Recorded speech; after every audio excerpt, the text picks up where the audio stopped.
guguran cukup besar ini batunya ya, menggelinding. Apakah ini akan diikuti oleh awan panas guguran atau tidak, kita akan tunggu.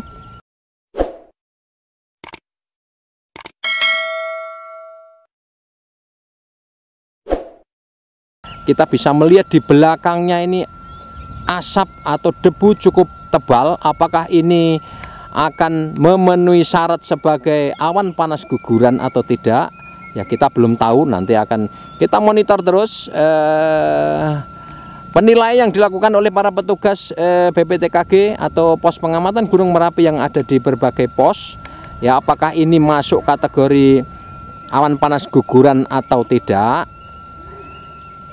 Biasanya mereka menggunakan beberapa parameter, antara lain amplitudo kegempaannya berapa, kemudian durasinya berapa, jarak luncurnya berapa, dan tentu saja kalau bisa dilihat secara visual maka akan dilihat bentuk kolom asapnya ini, apakah asap hanya guguran biasa atau ada awan panasnya ya. Jadi penilaian biasanya kalau visualnya terlihat jelas begini akan semakin memudahkan penilaian dan memutuskan apakah awan panas guguran atau hanya guguran biasa dan kemudian hanya menimbulkan kepulan asap seperti ini.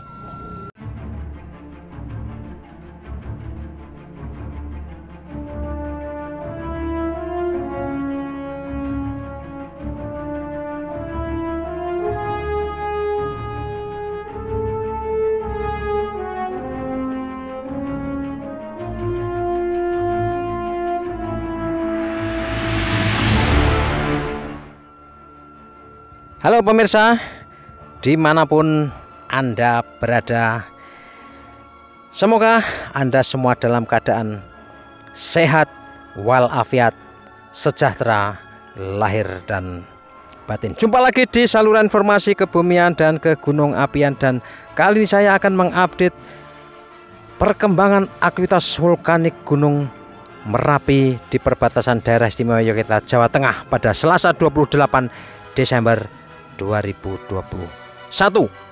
Ini kita tinggal 8 hari lagi menuju ke tahun baru 2022, dan semoga kita semua senantiasa dilimpahi berkah kesehatan menuju ke tahun yang penuh tantangan ini. Dan saya ingin informasikan apa yang terjadi pada sepanjang 6 jam terakhir, sekurangnya 6 jam terakhir pada Selasa 28 Desember 2021, yaitu pada pengamatan pukul 00.00 hingga pukul 06.00 waktu Indonesia bagian Barat. Dan ada kejadian yang signifikan yang berlangsung pada 6 jam pertama di Selasa itu, yaitu terjadinya awan panas guguran pada pukul 03.30 waktu Indonesia bagian Barat. Sekali lagi terjadi awan panas guguran pada pukul 03.30.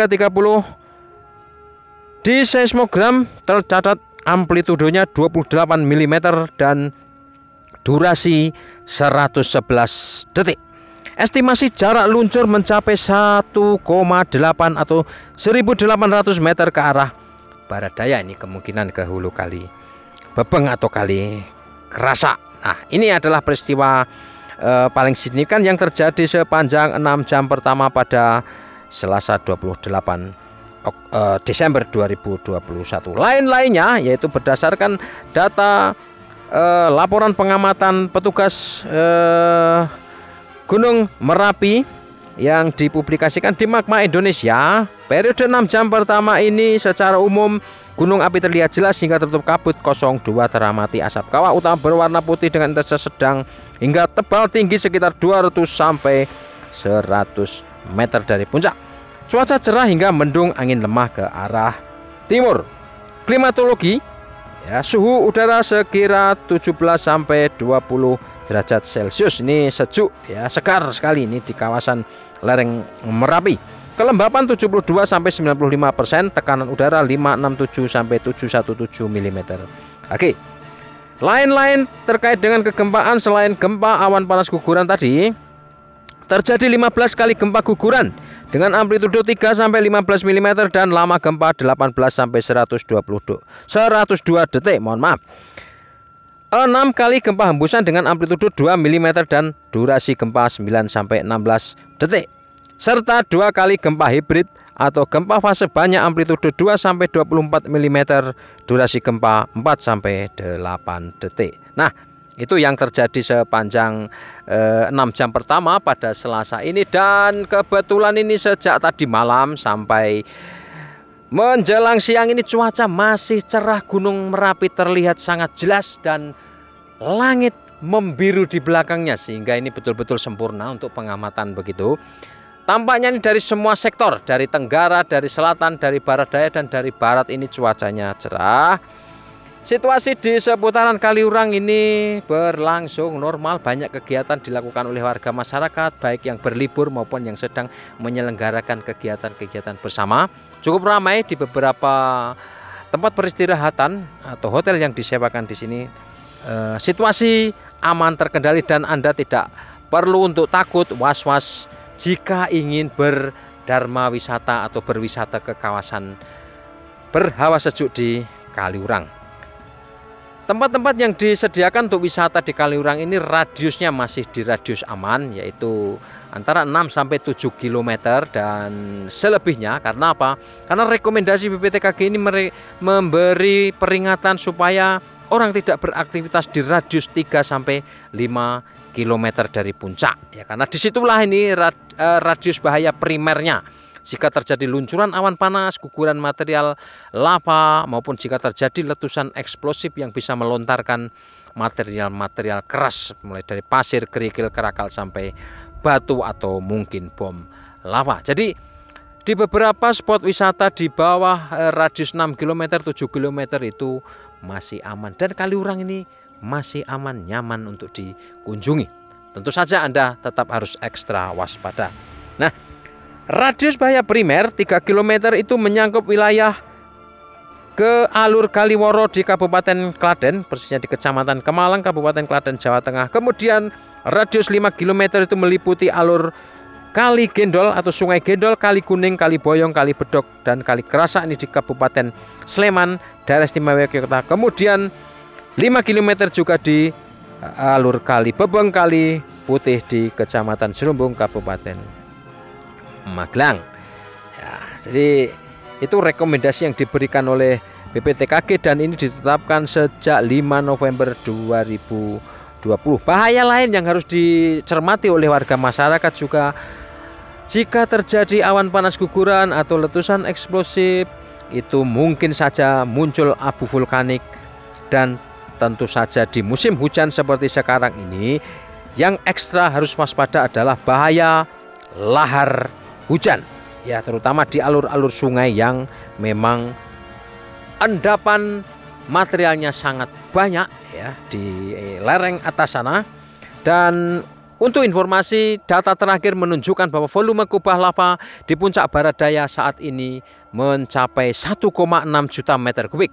Sementara kubah lava yang di tengah, seperti bisa disaksikan di video ini, volumenya mencapai 3 juta meter kubik. Jadi yang tengah ini memang tidak banyak berubah karena dia tidak terlongsorkan atau tidak tergugurkan kemana-mana, jadi ada di tengah kawah.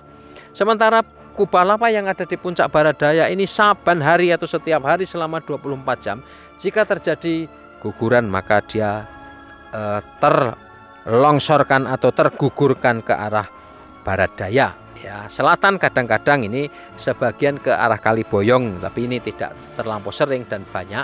Paling banyak memang mengarah ke hulu Kali Kerasa dan Kali Bebeng, ya, terutama Kali Bebeng, termasuk luncuran awan panasnya juga umumnya atau kebanyakan ke Kali Bebeng. Sementara informasi lain yang diberikan, dan ini rekomendasi juga dari BPTKG ini, tadi selain penambangan pasir batu itu tidak diperkenankan di KRB 3. Ini direkomendasikan untuk dihentikan. Sampai kapan ya tidak tahu, karena ini aktivitas Merapi juga masih terus berlangsung, tidak ada yang tahu kapan ini akan berakhir atau kapan akan meningkat begitu. Yang pasti suplai magma dari kantong magma Merapi masih terus ditandai munculnya gempa-gempa vulkanik dangkal. Demikian pemirsa informasi yang bisa saya bagikan kepada Anda semua, semoga bermanfaat. Salam tangguh, salam lestari, dan salam sehat. Dadah. Sampai jumpa di edisi berikutnya. Jangan lupa like, komen, dan subscribe.